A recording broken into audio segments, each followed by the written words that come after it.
เบิ่งบักฮุงอีพอแน่นะจ๊ะพี่น้องเนี่ยสวยงามงามตัวใหญ่เลยเนี่ยตัวน้อยๆเนี่ยบ่อยากเด็ดไปกินเลยมันงามอ่อนซ้อนหลายเนี่ยเบียร์พักอีตูเพิ่นก็กำลังสิงามเบียร์พักอีตูพักบุงหน้าหน่อยก็กำลังสิขึ้นอันนี้ต้นบักลำ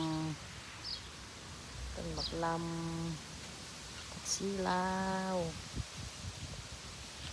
แปดหอมบัวหอมแบงยันบัวเนาะเละอีพอคนตกแตงซาบัวนี่นะ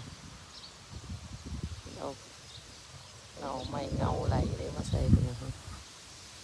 มักตกแตงนี่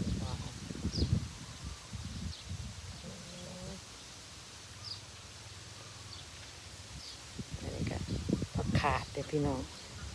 ไว้ได้แกงใส่บักหอยนี่ผักขาดเป็นเหลืองงามผักขาดเลย